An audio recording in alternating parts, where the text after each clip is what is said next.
sábado, hein? O Atlético ficou no empate contra o Santos no Mineirão e saiu vaiado de campo. O Galo abriu o placar aos 5 minutos com o Savinho, mas deixou o Santos crescer no jogo e por pouco não foi derrotado, mesmo jogando com um a mais desde os 15 do segundo tempo, quando o Lucas Pires foi expulso. O Santos empatou o jogo aos 38 minutos com um de pênalti, marcado por Marcelo de Lima Henrique com auxílio do VAR. O volante Jair agarrou o zagueiro Eduardo Borman na área. E a gente conversou com o Tony Mohamed após o jogo, perguntei pro treinador, e aí, como é que você tá se sentindo com tanta gente pedindo a sua cabeça, pedindo o seu cargo? Parte da torcida querendo o Tony fora do Atlético. A gente acompanha o que ele respondeu. Es normal, cuando los resultados no se dan, te lo voy a repetir, tengo mucha experiencia en el fútbol, estoy tranquilo y ocupado, más que tranquilo, ocupado. Estoy preocupado por la situación, pero tranquilo porque, vuelvo a repetir, hay gente muy positiva dentro del club que quiere revertir esta situación. Entonces, también me siento en deuda con la gente que confía en mí, entonces por eso es que a veces estoy preocupado, pero confío mucho en que vamos a revertir esta situación, confío mucho. Você vê que não se decidiu, né? Já falou que tá tranquilo às 3 vezes, tá preocupado às 5, então tá meio dividido aí. E o Turco foi o assunto principal, né? Claro, entrevista com o diretor de futebol, Rodrigo Caetano, hoje pela manhã na Cidade do Galo. Fernando Martins e Miguel acompanhou, traz detalhes, um abraço, boa tarde, Fernandinho. Boa tarde, Léo, boa tarde, Pedro, boa tarde, Xará, todo mundo que nos ouve. É realmente muita coisa para se falar, né? Principalmente sobre esses bastidores aí do Atlético que atravessa um momento mais irregular na temporada, né? Pelo menos nas 2 últimas temporadas, e agora o Turco enfrentando aí essa pressão. O Rodrigo Caetano, né, diretor de futebol do Atlético, veio a público conceder uma entrevista coletiva para falar realmente sobre esse momento difícil que o Atlético se encontra e realmente admitir também que não só a torcida que tem razão por estar insatisfeita, mas também lá dentro, né, tanto os jogadores quanto a própria comissão técnica e, claro, também a diretoria não está satisfeito por conta desses últimos resultados. Mas ele já começou a entrevista já dizendo, né, sobre esse vício, né, do futebol brasileiro em que nos primeiros momentos ruins, resultados ruins, há a hipótese de demissão do treinador. Lamentavelmente isso. A gente está aqui para tentar fazer diferente. Isso eu posso te afirmar. Os mesmos... É legítima a insatisfação, tá? Vamos deixar bem pontuado aqui as coisas e bem separado. Nós também não estamos satisfeitos, os atletas também não, nesse recorte último, né? Porque no domingo em que nós enfrentamos o Palmeiras e que estávamos disputando a liderança do campeonato, foram muitos os pontos positivos identificados na equipe, né? Fizemos um enfrentamento, se não foi superior, no mínimo foi de igual para igual. O próprio Palmeiras reconheceu e muitas das vezes se defendeu, nossa equipe também soube se defender bem. E realmente o ponto fora da curva foi o jogo com o Fluminense, isso é nítido, é admitido por todos, fomos muito abaixo do nosso padrão de comportamento e tivemos a infelicidade de empatar o último jogo, onde tivemos aí boa parte do segundo tempo com um homem a mais, com a vantagem, e realmente não confirmamos a vitória. E isso traz sim uma insatisfação e que a gente separa o que é legítimo, né, do torcedor, inclusive de vocês, dos questionamentos, isso e faz parte do nosso trabalho. Porém, a cada momento de oscilação, momento de dificuldade, nós ficarmos aí substituindo os profissionais, nesse caso, como você falou do treinador, bom, é o que é mais do mesmo, né? E a gente aqui vai trabalhar no contrário. E aí, inicialmente, ele pontuou muito bem que o Atlético fez até um confronto equilibrado contra o Palmeiras, né? As duas equipes desfalcadas, mas o Atlético realmente fez um jogo aceitável, né? E pro padrão Atlético que a gente está acostumado desde o ano passado, mas a gente sabe também que a coisa desandou depois da derrota pro Fluminense, né? Foi 5-3, 5 gols tomados nessa altura do campeonato, nessa altura de investimento, nessa altura de trabalho, por conta desse retrospecto também recente de uma temporada brilhante que o Atlético teve, pelos nomes que tem em campo, enfim, 5 gols ali desandou, e a gente viu também um Turco bastante abalado na coletiva, né? Assustado com o que aconteceu depois lá no Maracanã. E aí o Rodrigo Caetano a gente sabe que começou a entrevista apoiando, né, o treinador, dizendo que quer fazer diferente, não tomar essa decisão de demissão, mas o Rodrigo também não cravou a permanência do treinador caso venha uma derrota na próxima quarta-feira contra o Ceará.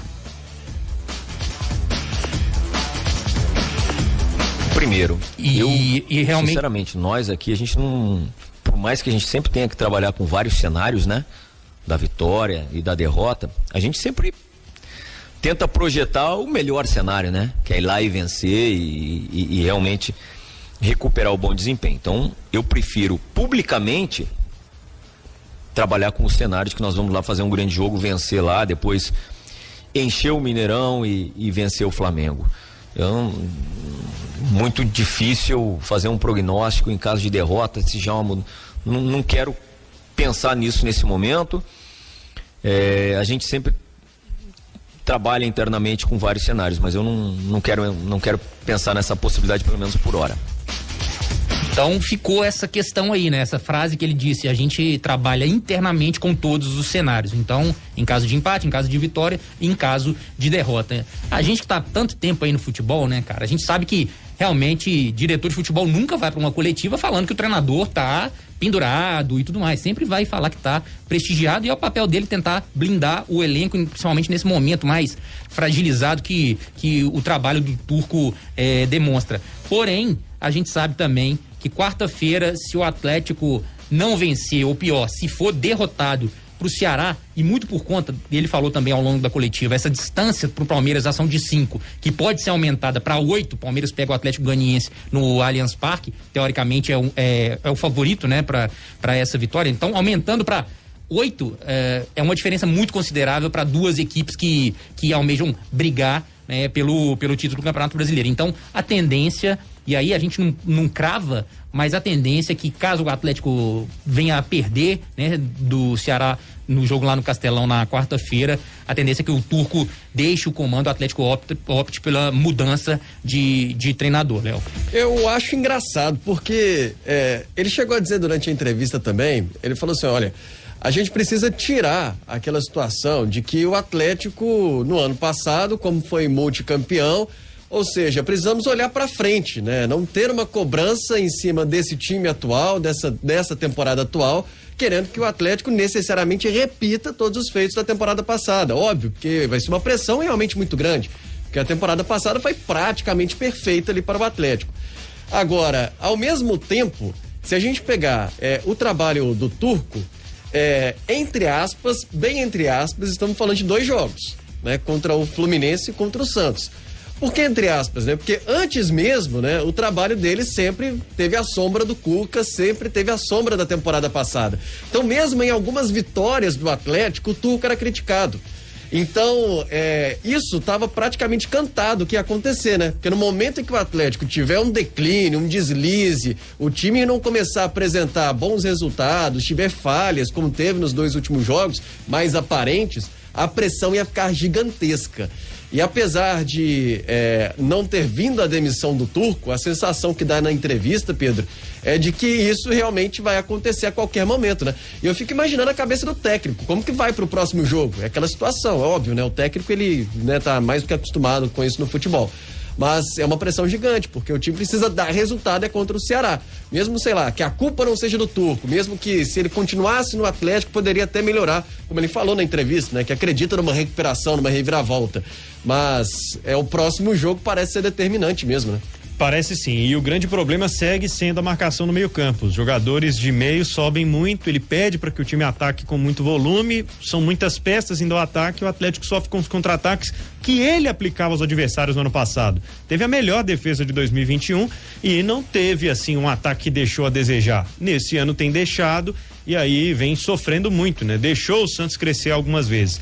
O empate lá em Goiânia contra o Goiás e o empate aqui no Independência contra o Coritiba, eles são retrato do que tem sido isso. E o Atlético fazer 1-0, às vezes até fazer o segundo, mas deixar o adversário crescer, né, Fernando? Exatamente, é isso aí. Então, pontuando essa questão, quarta-feira, dia D, tanto pro Turco quanto pro Atlético, para saber o que vai ser, né, dessa temporada, o que a gente pode esperar da temporada. Ou reabilita mesmo com a convicção, porque no domingo já tem o Flamengo, que é outro adversário direto, e depois tem o jogo contra o próprio Flamengo pela Copa do Brasil, ou seja, uma sequência decisiva pro Atlético, tanto dentro quanto fora de campo. E a gente pode pontuar também, nessa entrevista coletiva, tiveram outros assuntos importantes, que foi a questão do Savinho, né? O Savinho, que já está negociado com o Grupo City, o Rodrigo Caetano não oficializou, né, essa saída dele, né, do Savinho pro Grupo City, mas também chegou e falou que o Atlético tenta a permanência dele junto ao Grupo City até o final do ano. A gente sabe que é muito difícil isso acontecer, e até o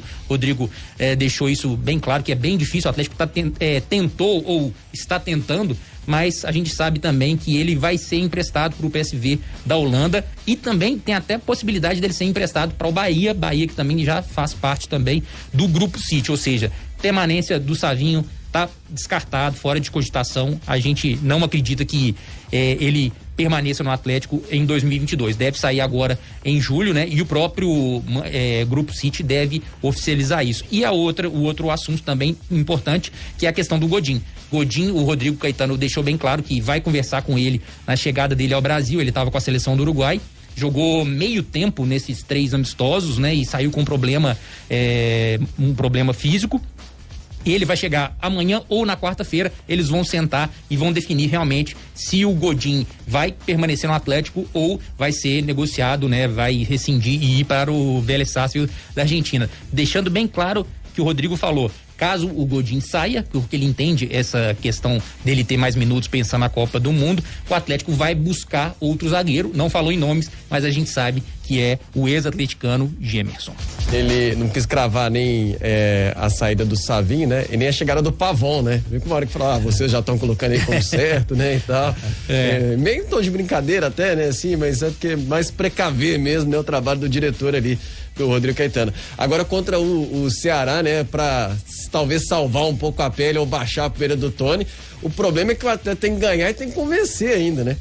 Se o Atlético só ganhar do Ceará, acho que já nem basta, né? A pressão é tão grande, né? É verdade. E o Ceará contratou o Marquinhos Santos, né? Ex-América, vai ter o seu primeiro jogo aí. Ceará que empatou com o Goiás na rodada, 14º colocado no Brasileirão. Daqui a pouco tem mais Galo com Fernando Martins e Miguel aqui no Super FC, e agora a gente fala sobre o sábado, né? No Mineirão, Léo, esse empate do Galo contra o Santos. Houve registro de mais 2 casos de importunação sexual pela Polícia Militar. O Gabriel Moraes, que acompanhou a repercussão nessa manhã de segunda-feira, traz pra gente os detalhes. Suspeitos foram detidos lá no Mineirão na hora, né, Gabriel? Boa tarde. Exato, Pedro. Boa tarde a você, aos amigos e aos ouvintes da Rádio Super. Na verdade, só um homem foi preso lá no sábado. Foram 2 casos que a gente conseguiu apurar junto à Polícia Militar. No primeiro deles, foram 2 promotoras de evento que estavam ali no hall de entrada dos camarotes. Elas contaram que um indivíduo de 51 anos se aproximou para ele entrar ali no setor roxo do Mineirão, e em uma delas ele passou a mão e chamou ela de feia, passou a mão na cintura dela, conforme ela contou à polícia, e na outra ele passou a mão no cabelo dela. As 2 chamaram a polícia junto com outras testemunhas, e um indivíduo de 51 anos foi preso em flagrante. O outro caso aconteceu na arquibancada do Mineirão durante o jogo entre Galo e Santos. O caso aconteceu ali no amarelo inferior. Uma mulher de 36 anos, ela estava com seu noivo de 61. Em um dado momento do jogo, um outro indivíduo de 40 anos se aproximou e sentou do lado dela. Segundo ela, ele começou a passar a mão nela, passar a mão no cabelo dela, e ela estava tentando se esquivar e trocou de lugar com o noivo dela para ele parar de fazer isso. Nesse momento, segundo ela e as testemunhas, esse autor de 40 anos, ele deu um soco no noivo da vítima, e ali começou uma confusão generalizada. Outras pessoas viram a ação. Esses indivíduos, esse homem de 40 anos, ele estava com um amigo, e eles falaram que eles eram militares. E aí eles falaram que os seguranças não podiam encostar a mão neles, e aí as pessoas imobilizaram eles e chamaram a polícia. O caso foi encaminhado para a delegacia do Mineirão, mas não houve registro de prisões. A gente entrou em contato com o Mineirão, né, por causa desses constantes casos de importunação sexual dentro do estádio principalmente com mulheres, o Mineirão informou que lamenta e repudia qualquer tipo de ocorrido dessa natureza e que vem incentivando as pessoas a sempre denunciar esse tipo de ocorrido dentro do estádio. Pedro. Valeu, Gabriel. Mais uma vez, né, Léo? Esses registros, eles têm acontecido constantemente e eu comentava com o Gabriel fora do ar que esse canal que o Mineirão e os clubes, né, e os órgãos de segurança criaram para que haja as denúncias, Mineirão fica circulando áudios, tem lá os QR Codes, né, colados no estádio, que já dão acesso, você escaneia com o celular, já dão acesso aos canais de comunicação com essa central, né, para as denúncias de casos de importunação sexual. Eles só mostram pra gente um problema que estava oculto, mas que não vai passar mais, Léo. É verdade, a gente vê o Mineirão fazendo talvez essas campanhas, talvez a gente tenha que abraçar um pouco mais o próprio Mineirão, a gente mesmo da própria imprensa também, nesse momento em que os casos vão aparecendo. Agora, não sei se está relacionado a estes casos, mas é algo que eu tenho visto quando a gente volta ao Mineirão, e um comportamento da torcida que tem mudado bastante, principalmente por conta do consumo excessivo de álcool, sabe? Por um tempo a gente teve a proibição do próprio álcool nos estádios, aqui em Belo Horizonte. Retornou, depois parou, voltou, e talvez porque tem gente que acaba bebendo, né? E fica na paz, tranquilo, mas tem gente que se transforma. Outro dia eu tava saindo da Arena Independência, já era no final, assim, a imprensa deixa quase que por último ali. E aí, na descida do elevador, eu já vi uma discussão de uma segurança com um torcedor que estava visivelmente alterado por conta do álcool. Então, acho que, não sei se está até relacionado, mas é uma coisa que eu tenho reparado, bem constante no Mineirão, né? Agora com a torcida que está voltando e está indo em peso, é que realmente a gente está tendo mais casos. Enfim, mas é inadmissível de qualquer maneira, né? É verdade. Última do Galo aqui no programa. Diga lá, Fernando. Atlético já se prepara, já faz o treinamento na cidade do Galo para preparar, né, para a partida contra o Ceará, e a grande novidade foi a liberação do atacante chileno Eduardo Vargas, né, que ficou de fora dos últimos 10 jogos por conta de uma lesão muscular, está totalmente recuperado e deve ficar como opção, pelo menos no banco, contra a equipe cearense, quarta-feira, 7 horas da noite. Beleza.